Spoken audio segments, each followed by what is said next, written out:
नमस्कार प्यारे साथियों।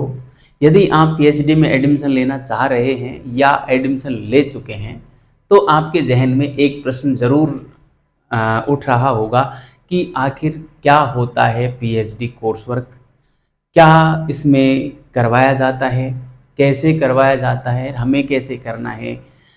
तो इन तमाम प्रश्नों के जवाब देने के लिए मैंने सोचा क्यों ना एक छोटा सा सेशन ले लिया जाए, क्योंकि जब हम भी पीएचडी में एडमिशन लेने की सोच रहे थे या एडमिशन ले चुके थे, जब तक हमारा कोर्स वर्क स्टार्ट नहीं हुआ था तब तक हमारे जहन में भी हजारों प्रश्न उठ रहे थे कि आखिर क्या होगा, कैसे शोध करेंगे, आखिर कोर्स वर्क में क्या करवाया जाएगा। तो बहुत सारे प्रश्न थे और उस ज़माने में कोई गाइडेंस करने वाला नहीं था। तो हम भी यदि कोई होता तो हम भी पूछते, है ना, जिस प्रकार से आप हमसे पूछते हैं। तो फिर मैंने सोचा क्यों न सभी को व्यक्तिगत रूप से जवाब देने के बजाय वीडियो बना दिया जाए। तो मैं यहाँ पे ये वीडियो लेकर आया हूँ। आइए शुरुआत करते हैं बिना समय लगाए कि आखिर क्या होता है कोर्स वर्क। देखिए प्यारे साथियों, कोर्स वर्क जो होता है वो शोध संबंधित जानकारी प्रदान करने के लिए एक अनिवार्य चरण होता है ना। यदि आप पीएचडी करने जा रहे हैं तो संपूर्ण पीएचडी कार्य की रीढ़ की हड्डी के रूप में हम कोर्स वर्क को कह सकते हैं, ये आप ध्यान रखें। ठीक है, तो कोर्स वर्क जो होता है एक शोध करने की प्रक्रिया का प्रथम चरण होता है, जिसमें आपको शोध कैसे करें, शोध के कितने प्रकार होते हैं, रिव्यू ऑफ लिटरेचर कैसे करें, इन प्रश्नों के जवाब आपको वहाँ पे दिए जाते हैं। बाकायदा इनकी क्लासें होती हैं, बढ़िया तरीके से आपको बताया जाता है, इसका पाठ्यक्रम होता है। आप जिस भी यूनिवर्सिटी से शोध कार्य कर रहे हैं या एडमिशन पीएचडी में एडमिशन ले चुके हैं, वहाँ पे उसकी वेबसाइट पे जाके आप उसका पाठ्यक्रम डाउनलोड कर सकते हैं, उसको देख सकते हैं। सामान्यतः इसमें जो पाठ्यक्रम होता है वो एक तो शोध को लेकर होता है ना, कि शोध कितने प्रकार के होते हैं, शोध की परिभाषा क्या है, शोध कैसे किया जाता है, यानी कि इसकी रिसर्च मेथोडोलॉजी क्या होती है, इसकी शोध करने के लिए जो हाइपोथेसिस क्रिएट करते हैं उसके बारे में बताया जाता है कि हाइपोथेसिस कैसे बनाएं, है ना। और क्या होती है हाइपोथेसिस। हाइपोथेसिस का मतलब होता है परिकल्पना, कि हम जिस टॉपिक पे शोध करने जा रहे हैं उस टॉपिक के संबंध में हम क्या सोचते हैं, हम क्या सोच रखते हैं, वो आपको सोचना सिखाया जाता है। क्योंकि अब हमने कभी शोध किया नहीं है तो हम कैसे शोध के बारे में सोचेंगे, है ना। हमारे टॉपिक के बारे में हम कैसे सोचें कि एक तो उसमें देखो, सोचने के लिए आपको एक तो शोध प्रश्न बनाने होते हैं, क्योंकि बिना शोध प्रश्न बनाए, यानी कि शोध प्रश्न का मतलब होता है कि आपको एक समस्या क्रिएट करनी पड़ती है ना। पीएचडी का मतलब ही होता है कि आप कोई समस्या है उसका समाधान खोज रहे हैं, है ना, उसका जो है समाधान आप ढूंढेंगे, वही शोध कार्य होता है। तो उसके लिए आपको सोचना पड़ेगा, आपको एक रूपरेखा बनानी पड़ेगी, है ना। तो उस रूपरेखा को ही हाइपोथेसिस कहते हैं। तो ये हाइपोथेसिस कैसे क्रिएट करें, कैसे बनाएं, कैसे लिखें, ये उसमें सिखाया जाता है। इसके अलावा जैसे आप कोई भी टॉपिक पे आप शोध कर रहे हैं तो उस टॉपिक से पहले क्या क्या शोध हो चुका है, उस साहित्य की समीक्षा कैसे करें, क्योंकि आज तक शोध तो बहुत व्यापक हुए हैं। जैसे मान लो कोई गांधी जी के ऊपर शोध कार्य करना चाह रहा है तो गांधी जी के ऊपर तो सैकड़ों पीएचडियाँ हो रखी हैं और हजारों किताबें आज मार्केट में उपलब्ध हैं। तो इतना विशाल जो साहित्य है उसका रिव्यू कैसे करें, है ना, वो सब कुछ कोर्स वर्क के दौरान आपको जो है सिखाया जाता है।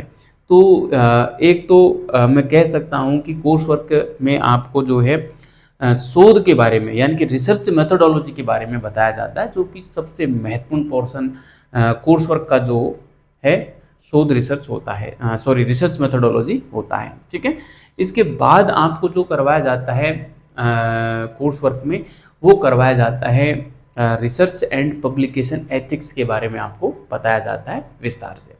रिसर्च एंड पब्लिकेशन एथिक्स क्या होता है प्यारे साथियों, शोध के दौरान आपको जो है एक तो ईमानदारी रखनी पड़ती है ना, नैतिकता का आपको ख्याल रखना पड़ता है। ईमानदारी और नैतिकता का मतलब यहाँ पे क्या किससे है, शोध में नैतिकता का मतलब है कि आप जो शोध कार्य कर रहे हैं वो पूर्ण रूप से मौलिक होना चाहिए, है ना। यानी कि ऐसा नहीं है कि आप 10 20 30 किताबें लाए और उसमें से मैटर उठा उठा के, जैसे दसों किताबों से मैटर उठा रहे हो और अपनी पुस्तक में, अपनी थीसिस में डाल रहे हो, और एक साहब मोटा सा चिट्ठा तैयार करके और प्रस्तुत कर दिया कि ये लो साहब हमारी थीसिस।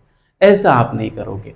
आपको जो है नैतिकता रखनी पड़ेगी। आप किसी भी पुस्तक से कोई भी मैटर उठा रहे हो तो उसका आपको जो है सिटेशन देना पड़ेगा, रेफरेंस देना पड़ेगा कि हमने ये लाइन है जो फला पुस्तक से उठाई है और उस पुस्तक का नाम ये है, उसका राइटर ये है, उसका पब्लिकेशन वर्ष ये है ना।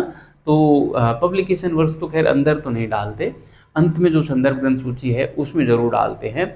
बाकी रेफरेंस में पुस्तक का नाम और राइटर का नाम और पेज नंबर, ये 3 चीज़ जरूर डाली जाती हैं, ठीक है। उसको हम एंड नोट, फुट नोट के रूप में भी परिभाषित करते हैं, कुछ उसको सिटेशन प्रक्रिया भी बोलते हैं, ठीक है। तो ये सारी चीज़ें कोर्स वर्क में आपको जो है बताई जाती हैं। इसके अलावा प्लेजियरिज्म से कैसे बचें इसके बारे में बताया जाता है ना। प्लेजियरिज्म क्या होता है? साहित्यिक चोरी।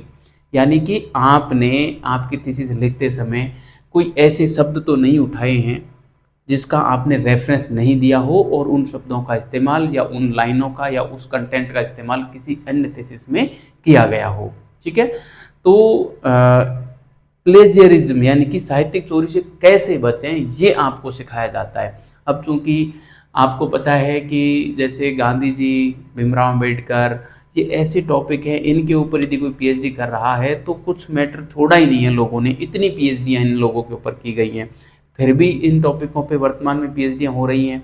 तो आप कोई भी मैटर उठाओगे तो साहित्यिक चोरी होने के चांसेस बहुत अधिक रहते हैं, है ना। तो उससे कैसे बचा जाए वो पूरी प्रक्रिया समझाते हैं वहाँ पे, है ना, कोर्स वर्क के दौरान। तो आप जो है बढ़िया तरीके से समझ जाते हैं कि वास्तव में पीएचडी, फिर आपका जो है ना पीएचडी करना आसान हो जाता है, थीसिस लिखना बहुत आसान हो जाता है।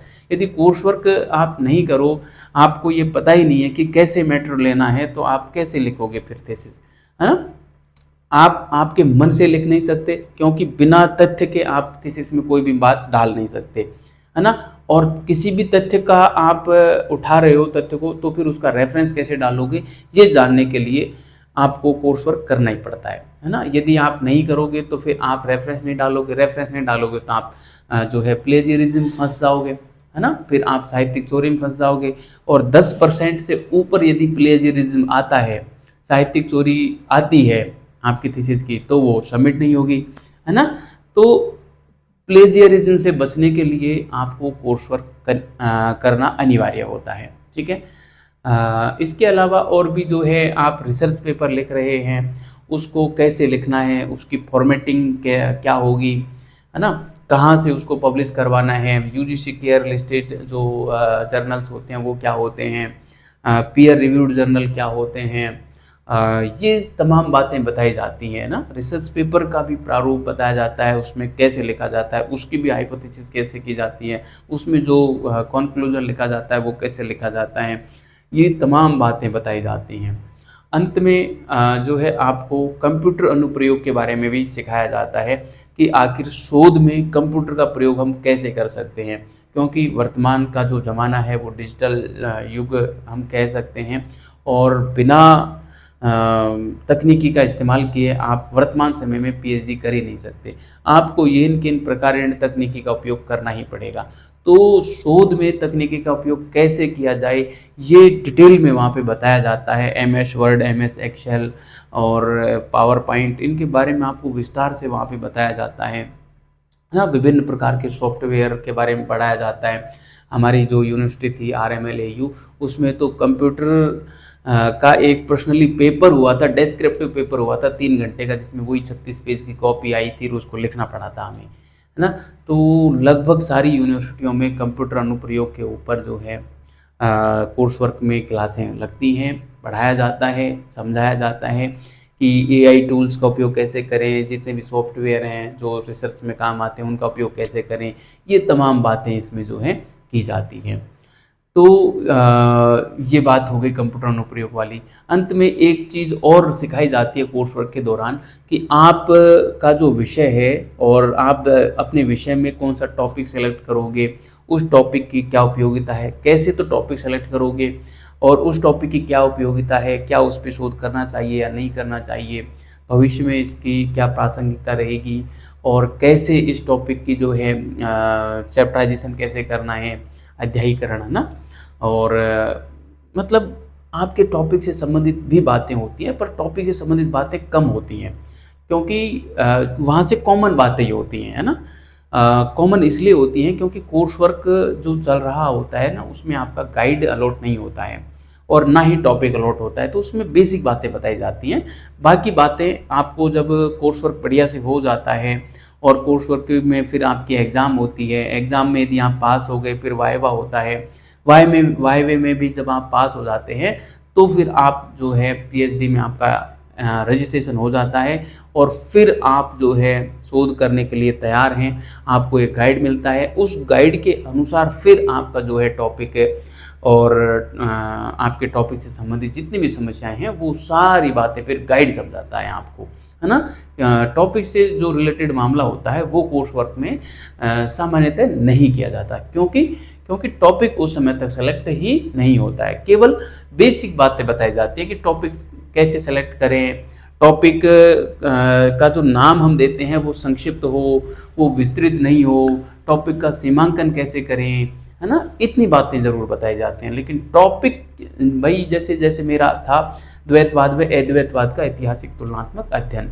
तो ऐसे कोई नाम के ऊपर कोई डिस्कशन कोर्स वर्क में नहीं होता कि ये नाम रख लेना, ये रख लेना। हाँ, ये ज़रूर है कि उदाहरण देकर कि भाई आप जैसे इस प्रकार का नाम रख सकते हैं ताकि ये संक्षिप्त नाम है, सारगर्भित नाम है, इसका सीमांकन किया हुआ है ताकि आप जो है एक निश्चित दायरे में आप शोध कर सको और इसका दायरा, शोध का दायरा बहुत विशाल नहीं होगा तो आप समस्याओं में उलझोगे नहीं और अच्छी तरीके से शोध कर सकते हो।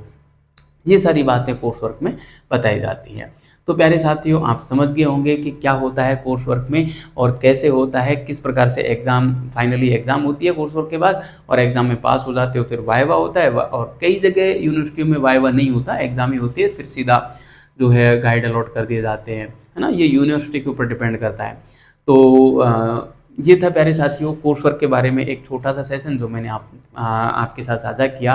कैसे लगी जानकारी? यदि अच्छी लगी हो तो चैनल को सब्सक्राइब करना, वीडियो को लाइक करना और कमेंट बॉक्स में कमेंट करके ज़रूर बताना कि आप किस टॉपिक पे पीएचडी करना चाह रहे हैं। क्या आपका कोर्स वर्क चल रहा है, कोई समस्या आ रही है तो मुझे बताना, मैं आपकी पूरी सहायता करूँगा। धन्यवाद।